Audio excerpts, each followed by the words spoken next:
श्री चैतन्य चरितामृत अंत्य लीला अध्याय 11 हरिदास ठाकुर का महाप्रयाण। मैं हरिदास ठाकुर तथा उनके स्वामी श्री चैतन्य महाप्रभु को सादर नमन करता हूँ, जिनकी गोद में हरिदास ठाकुर के शरीर के साथ नृत्य किया था। श्री चैतन्य महाप्रभु की जय हो, जो अत्यंत दयालु हैं और जो अद्वैत आचार्य तथा नित्यानंद प्रभु को अत्यंत प्रिय हैं। श्रीनिवास ठाकुर के स्वामी की जय हो। हरिदास ठाकुर के स्वामी जी की जय हो। गदाधर पंडित के प्रिय स्वामी की जय हो। स्वरूप दामोदर के प्राणनाथ की जय हो। श्री चैतन्य महाप्रभु, जो काशी मिश्र को अत्यंत प्रिय हैं, उनकी जय हो। वे जगदानंद के जीवन के स्वामी हैं और रूप गोस्वामी, सनातन गोस्वामी और रघुनाथ दास गोस्वामी के स्वामी हैं। श्री चैतन्य महाप्रभु के पालौकिक स्वरूप की जय हो, जो स्वयं संपूर्ण पुरुषोत्तम भगवान कृष्ण हैं। हे प्रिय प्रभु, अपनी करुणा से मुझे अपने चरण कमलों में आश्रय प्रदान करो। श्री चैतन्य महाप्रभु के प्राण सूत्र श्री नित्यानंद प्रभु की जय हो। हे प्रभु, मुझे अपने चरण कमलों के भक्तिपूर्ण सेवा में लगा दीजिए। अद्वैत आचार्य की जय हो, जिनकी श्री चैतन्य महाप्रभु उनकी आयु और सम्मान के कारण श्रेष्ठता मानते हैं। कृपया मुझे अपने चरण कमलों की भक्ति में लगाएं। श्री चैतन्य महाप्रभु के सभी भक्तों की जय हो, क्योंकि महाप्रभु उनके प्राण हैं। कृपया आप सभी मुझ पर भक्ति की वर्षा करें। वृंदावन के इन 6 गोस्वामियों की, जो कि रूप गोस्वामी, सनातन गोस्वामी, जीव गोस्वामी, रघुनाथ दास गोस्वामी, रघुनाथ भट्ट गोस्वामी और गोपाल भट्ट गोस्वामी हैं, जय हो। ये सभी मेरे गुरु हैं। मैं महाप्रभु की लीलाओं और गुणों का यह वर्णन श्री चैतन्य महाप्रभु और उनके भक्तों की कृपा से लिख रहा हूँ। मैं ठीक से लिखना नहीं जानता, लेकिन इस विवरण को लिखकर मैं खुद को शुद्ध कर रहा हूँ। इस प्रकार श्री चैतन्य महाप्रभु अपने निकटवर्ती भक्तों के साथ जगन्नाथपुरी में निवास करते थे और उन्होंने हरे कृष्ण महामंत्र की सामूहिक मधुर ध्वनि का आनंद लिया। दिन में श्री चैतन्य महाप्रभु नृत्य, कीर्तन और भगवान जगन्नाथ के मंदिर के दर्शन में लीन रहते। रात में रामानंद राय और स्वरूप दामोदर गोस्वामी जैसे उनके सबसे विश्वस्त भक्तों के साथ उन्होंने श्री कृष्ण की लीलाओं के दिव्य रस के अमृत का आनंद लिया। श्री चैतन्य महाप्रभु कृष्ण से विरह के कारण आध्यात्मिक लक्षणों को प्रकट करते हुए जगन्नाथपुरी में खुशी से अपने दिन बिता रहे थे। प्रतिदिन लक्षणों में वृद्धि होती गई और रात के समय वे और भी बढ़ जाते थे। ये सभी लक्षण, जैसे कि दिव्य चिंता, उद्वेग और पागल की तरह बातें करना, बिल्कुल उसी रूप में मौजूद थे जैसा कि शास्त्रों में उनका वर्णन किया गया है। श्री चैतन्य महाप्रभु के खेलों के मुख्य सहायक स्वरूप दामोदर गोस्वामी और रामानंद राय दिन रात प्रभु के साथ रहते थे। एक दिन श्री चैतन्य महाप्रभु के निजी सेवक गोविंद ने बड़े ही आनंद से भगवान जगन्नाथ जी का प्रसाद हरिदास ठाकुर को देने के लिए उनके पास गए। जब गोविंद हरिदास जी के पास पहुंचे तो उन्होंने देखा कि हरिदास ठाकुर अपनी पीठ के बल लेटे हुए थे और धीरे धीरे माला जप रहे थे। गोविंद ने कहा, कृपया उठकर अपना महाप्रसाद ग्रहण करें। हरिदास ठाकुर ने जवाब दिया, आज मैं उपवास करूंगा। मैंने अभी तक अपनी नियमित जप की संख्या पूरी नहीं की है। ऐसे में मैं कैसे खा सकता हूँ? पर तुमने महाप्रसाद लाया है, तो मैं इसकी उपेक्षा कैसे कर सकता हूँ? उसको कहते हुए उन्होंने महाप्रसाद की पूजा की, उसमें से थोड़ा सा भाग लिया और सेवन किया। अगले दिन श्री चैतन्य महाप्रभु हरिदास के आवास पर गए और उनसे पूछा, हरिदास, तुम्हारा स्वास्थ्य कैसा है? हरिदास जी ने महाप्रभु को दंडवत किया और उत्तर दिया, मेरा शरीर तो स्वस्थ है, लेकिन मेरा मन और बुद्धि ठीक नहीं है। श्री चैतन्य महाप्रभु ने फिर हरिदास से पूछा, क्या तुम बता सकते हो कि तुम्हारा रोग क्या है? महाप्रभु ने कहा, अब जबकि तुम वृद्ध हो गए हो तो दैनिक मंत्रों की संख्या घटा सकते हो। तुम पहले से ही मुक्त हो, इसलिए तुम्हें नियमों का बहुत सख्ती से पालन करने की आवश्यकता नहीं है। इस अवतार में तुम्हारा कर्तव्य है कि तुम आम लोगों का उद्धार करो। तुमने इस दुनिया में भगवान के पवित्र नाम की महिमा का पर्याप्त प्रचार किया है। महाप्रभु अंत में उनसे बोले, इसलिए अब तुम जप की निश्चित संख्या घटा दो। हरिदास ठाकुर ने कहा, कृपया मेरी असली विनती सुनिए। मैं एक घटिया परिवार में पैदा हुआ और मेरा शरीर सबसे घृणित है। मैं हमेशा नीच कामों में लगा रहता हूं, इसलिए मैं सबसे नीच और निंदनीय व्यक्ति हूं। मैं अदृश्य और अस्पृश्य हूं, किंतु आपने मुझे अपना दास बना लिया है। इसका मतलब है कि आपने मुझे नरक की स्थिति से छुड़ाया है और वैकुंठ पद पर बैठाया है। हे प्रभु, तुम पूर्ण रूप से आजाद और स्वतंत्र ईश्वर हो। तुम अपनी मर्जी से काम करते हो। तुम पूरी दुनिया को अपनी तरह से नचाते हो और जैसे चाहो काम करवाते हो। हे प्रभु, अपनी दया से आपने मुझे नाना प्रकार से नचाया है। उदाहरणार्थ, मुझे श्राद्ध प्याला दिलाया गया, जो कि श्रेष्ठ ब्राह्मणों को ही दिया जाता है। मैंने उसमें भोजन किया, जबकि मेरा जन्म मांसाहारियों के कुल में हुआ था। अत्यंत लंबे समय से मेरी एक इच्छा है। प्रभु, मैं मानता हूं कि बहुत जल्दी आप इस भौतिक संसार से अपनी लीला को समाप्त कर लेंगे। मैं चाहता हूं कि आप अपनी लीला का यह अंतिम अध्याय मुझे ना दिखाएं। उस समय से पहले कृपा करके मेरे शरीर को आपकी उपस्थिति में गिरने दो। मैं आपके कमलवत चरणों को अपने हृदय में समेटना चाहता हूं और आपके चंद्रमा जैसे चेहरे का दर्शन करना चाहता हूं। मैं प्राण त्यागने से पहले नाम संकीर्तन करूं, यह मेरी इच्छा है। हे अति दयालु प्रभु, अगर आपकी दया से यह संभव है तो मेरी अभिलाषा को कृपया पूरा कर दें। इस अबला देह को आपके आगे झुकने दो। आप मेरे सभी मनोरथों की पूर्णता को साकार कर सकते हैं। श्री चैतन्य महाप्रभु ने कहा, हे हरिदास, कृष्ण इतने दयालु हैं कि आप जो भी चाहेंगे उसे वे जरूर पूरा करेंगे। परंतु मेरे पास जो भी सुख है वह आपके साथ की वजह से है। यह उचित नहीं है कि तुम जाओ और मुझे अकेला छोड़ दो। श्री चैतन्य महाप्रभु के चरणों को पकड़कर हरिदास ठाकुर ने कहा, हे प्रभु, कृपया माया का सृजन न करें। यद्यपि मैं बहुत पतित हूं, फिर भी आपको मुझ पर अवश्य दया करनी चाहिए। हे प्रभु, अनेक आदरणीय व्यक्तित्व और करोड़ों भक्त हैं जो मेरे सिर पर बैठने के योग्य हैं। वे सभी आपके लीलाओं में सहायक हैं। हे प्रभु, यदि मेरे जैसे तुच्छ कीट की मृत्यु होती है तो इसमें क्या नुकसान है? यदि एक चींटी भी मर जाती है तो भौतिक संसार की क्या हानि होती है? प्रभु, आप सदैव अपने भक्तों को प्यार करने वाले हैं। मैं एक नकली भक्त हूं, फिर भी मेरी इच्छा है कि आप मेरी इच्छा पूरी करें। यही मेरी आशा है। चूंकि दोपहर के काम शेष थे, अतः श्री चैतन्य महाप्रभु वहां से विदा लेने को उठ खड़े हुए। परंतु यह निश्चित हुआ कि अगले दिन भगवान जगन्नाथ जी का दर्शन करके आने के बाद श्री चैतन्य महाप्रभु हरिदास ठाकुर के पास फिर से आएंगे। उनका आलिंगन करने के बाद श्री चैतन्य महाप्रभु दोपहर की क्रिया करने चले गए और स्नान करने के लिए समुद्र चले गए। अगले दिन सुबह जगन्नाथ मंदिर में दर्शन के पश्चात श्री चैतन्य महाप्रभु अन्य सभी भक्तों के साथ तुरंत हरिदास ठाकुर को देखने पहुंच गए। श्री चैतन्य महाप्रभु और अन्य भक्तगण हरिदास ठाकुर के सामने आए, तब हरिदास ठाकुर ने श्री चैतन्य महाप्रभु और सभी वैष्णवों के चरण कमलों में नमस्कार किया। श्री चैतन्य महाप्रभु ने प्रश्न किया, हे हरिदास, क्या समाचार है? हरिदास ठाकुर ने उत्तर दिया, हे प्रभु, आप मुझ पर जो भी कृपा करना चाहें।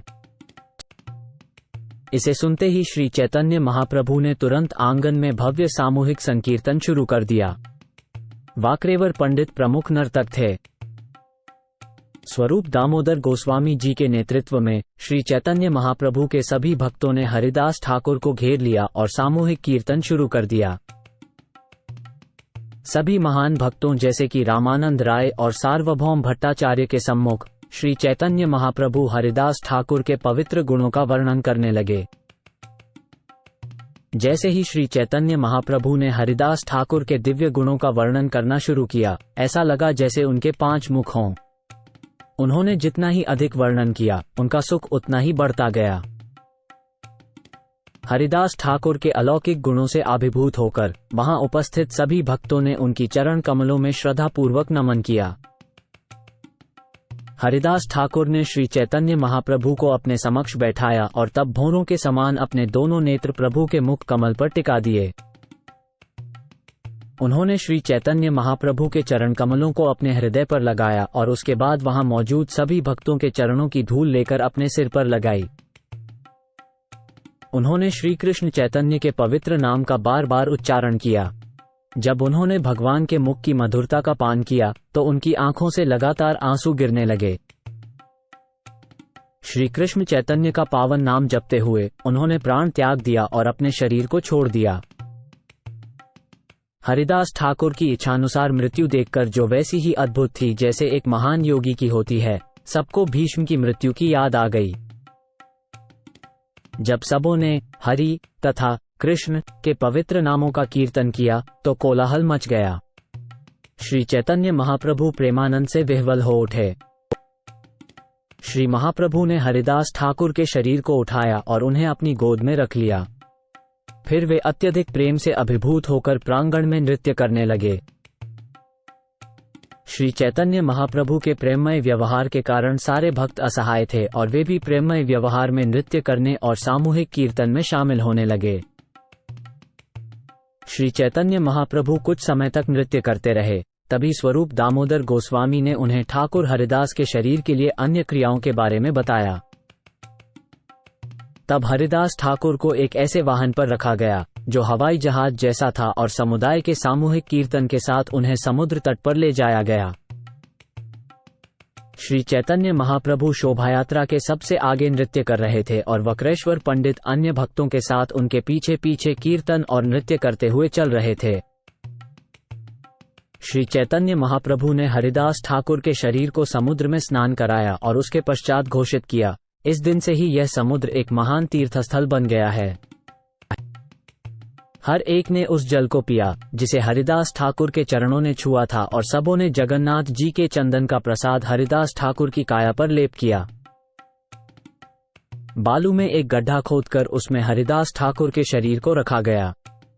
तत्पश्चात भगवान जगन्नाथ का प्रसाद यथा उनकी रेशमी रस्सियां, चंदन लेप, भोजन तथा वस्त्र उनके शरीर के ऊपर रखा गया। चारों ओर से भक्तों ने कीर्तन किया और वक्रेश्वर पंडित खुशी के मारे नाच रहे थे। श्री चैतन्य महाप्रभु ने हरि बोल करते हुए अपने दिव्य हाथों से हरिदास ठाकुर के शरीर को रेत से ढक दिया। भक्तों ने हरिदास ठाकुर जी के पार्थिव शरीर को बालू से ढक दिया और फिर उसी जगह एक ऊंचा चबूतरा बनाया। इस चबूतरे को चारों ओर से बाड़ लगाकर सुरक्षित कर दिया गया था। श्री चैतन्य महाप्रभु ने चबूतरे के चारों ओर नृत्य किया और कीर्तन किया और जब हरि नाम का शब्द गूंजा तो सारा ब्रह्मांड उस शब्द से भर गया। सांकीर्तन के उपरांत श्री चैतन्य महाप्रभु अपने भक्तों के साथ समुद्र में स्नान करने गए। उन्होंने तैराकी की और पानी में खेलते हुए आनंद मनाया। हरिदास ठाकुर की समाधि की परिक्रमा करने के बाद श्री चैतन्य महाप्रभु जगन्नाथ मंदिर के सिंहद्वार पर पहुंचे। पूरे शहर ने संकीर्तन में हिस्सा लिया और कोलाहल से पूरा शहर गुंजायमान हो उठा। सिंहद्वार पर पहुंचकर श्री चैतन्य महाप्रभु ने अपना वस्त्र फैलाया और वहां के सभी दुकानदारों से प्रसाद मांगने लगे। महाप्रभु बोले, मैं हरिदास ठाकुर के देहांत उत्सव के लिए प्रसाद की भीख मांग रहा हूं, कृपा करके मुझे दान दे। ये सुनते ही सारे दुकानदार तुरंत बड़ी बड़ी टोकरियों में प्रसाद भरकर ले आए और प्रसन्नता के साथ उसे श्री चैतन्य महाप्रभु को अर्पित कर दिया।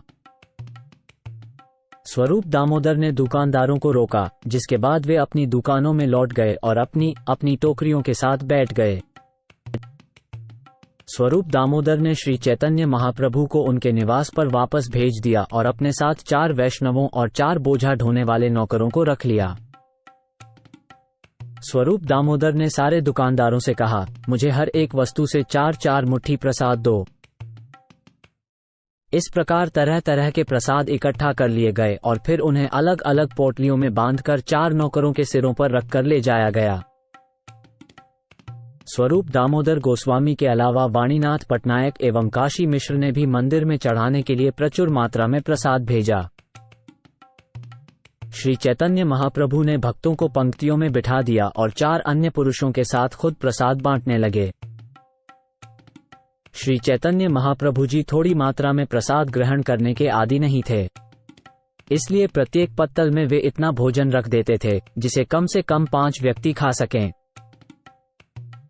स्वरूप दामोदर गोस्वामी ने श्री चैतन्य महाप्रभु से प्रार्थना की, कृपा करके बैठ जाइए और देखिए, इन लोगों की सहायता से मैं प्रसाद बांट दूंगा। स्वरूप दामोदर, जगदानंद, काशीश्वर और शंकर ये चारों व्यक्ति लगातार प्रसाद बांट रहे थे। सारे बैठे हुए भक्त प्रसाद तब तक ग्रहण नहीं कर रहे थे जब तक महाप्रभु प्रसाद नहीं पा लेते। लेकिन उस दिन काशी मिश्र ने महाप्रभु को निमंत्रित कर रखा था, इसलिए काशी मिश्र स्वयं वहां पहुंच गए और उन्होंने बड़ी सावधानी से श्री चैतन्य महाप्रभु को प्रसाद देकर उन्हें खिलाया। श्री चैतन्य महाप्रभु परमानंद पुरी और ब्रह्मानंद भारती के साथ बैठ गए और उन्होंने प्रसाद लिया। जब वो खाने लगे तो सभी वैष्णवों ने भी खाना शुरू कर दिया। सभी लोग खाने से लद गए थे क्योंकि श्री चैतन्य महाप्रभु बांटने वालों से कहते जा रहे थे, उन्हें और दो और दो। जब सब भक्तों ने प्रसाद खाना समाप्त किया और अपने हाथ मुंह धो लिए, तब श्री चैतन्य महाप्रभु ने उनमें से हर एक को फूलों की माला और चंदन के लेप से सजाया। प्रेम के आवेश में डूबे हुए श्री चैतन्य महाप्रभु ने सभी भक्तों को आशीर्वाद दिया, जिसे सभी भक्तों ने बड़े प्रसन्नता के साथ सुना। श्री चैतन्य महाप्रभु ने यह आशीर्वाद दिया, जो कोई भी श्री हरिदास ठाकुर के विजय उत्सव को देखता है, जो कोई भी यहाँ कीर्तन और नृत्य करता है, जो कोई भी हरिदास ठाकुर के शरीर पर बालू चढ़ाता है और जो कोई भी प्रसाद ग्रहण उत्सव में भाग लेता है, उसे शीघ्र ही कृष्ण की कृपा प्राप्त होती है। हरिदास ठाकुर के दर्शन में ऐसी अद्भुत शक्ति है। कृष्ण ने मुझ पर अपनी दया दिखाई और हरिदास ठाकुर की संगति दी, परंतु स्वतंत्र इच्छा के होने के कारण अब उन्होंने वो संगति खत्म कर दी है और मुझे अलग कर दिया है। जब हरिदास ठाकुर ने इस भौतिक जगत से जाने की इच्छा की, तब उन्हें रोकना मेरी शक्ति से परे था। अपनी इच्छा से ही हरिदास ठाकुर ने अपने प्राण छोड़ दिए और चले गए, ठीक जिस प्रकार पहले भीष्म ने अपनी इच्छा से शरीर त्याग किया था, जैसा कि हमने शास्त्रों में सुना है। हरिदास ठाकुर इस पृथ्वी के शीर्ष पर जगमगाने वाला वो बहुमूल्य रत्न थे, जिसके बिना अब ये संसार खाली हो गया है। तब श्री चैतन्य महाप्रभु ने सबों से कहा, हरिदास ठाकुर की जय जयकार करो और पवित्र हरिनाम का कीर्तन करो। ऐसा कहकर वे स्वयं ही नृत्य करने लगे। सभी ने कीर्तन करना शुरू कर दिया। श्री हरिदास ठाकुर की जय हो, जिन्होंने प्रभु के पवित्र नाम कीर्तन के महत्व को प्रकट किया है। तदोपरांत श्री चैतन्य महाप्रभु ने समस्त भक्तों को विदाई दी और स्वयं भी सुख व दुख की मिलीजुली भावनाओं में डूबकर विश्राम करने लगे। इस तरह मैंने हरिदास ठाकुर के गौरव में महाप्रयाण की कथा सुनाई है।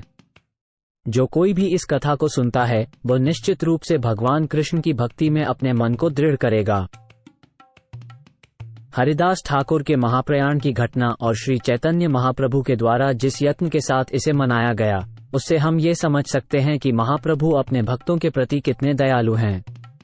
हालांकि वे सन्यासियों में सर्वोच्च हैं, फिर भी उन्होंने हरिदास ठाकुर की इच्छा को पूरा किया।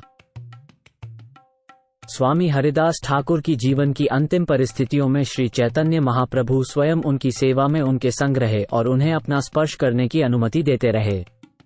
इसके बाद श्री चैतन्य महाप्रभु स्वयं हरिदास ठाकुर के शरीर को अपनी गोद में लेकर स्वयं नृत्य भी करते रहे। महाप्रभु ने अपनी निस्वार्थ कृपा से हरिदास ठाकुर के शरीर पर स्वयं बालू डाली और स्वयं दुकानदारों से भिक्षा मांगी। तत्पश्चात उन्होंने हरिदास ठाकुर के महाप्रयाण का एक भव्य उत्सव मनाया। हरिदास ठाकुर न केवल सर्वोच्च भगवत भक्त थे, अपितु वे एक महान विद्वान भी थे। ये तो उनकी परम सौभाग्यशाली बात थी कि श्री चैतन्य महाप्रभु के सामने उनका देहांत हो गया। श्री चैतन्य महाप्रभु का जीवन और उनका चरित्र अमृत के समुद्र के समान है। उनकी एक बूंद ही मन और कानों को तृप्त कर सकती है। भगवत प्राप्ति के इच्छुक सभी लोग श्रद्धा से श्री चैतन्य महाप्रभु के जीवन और विशेषताओं के बारे में सुने। श्री रूप और श्री रघुनाथ के चरण कमलों की वंदना करता हुआ और उनकी दया की निरंतर कामना करते हुए उनके चरण चिन्हों पर चलकर मैं कृष्णदास श्री चैतन्य चरितामृत का वर्णन कर रहा हूँ।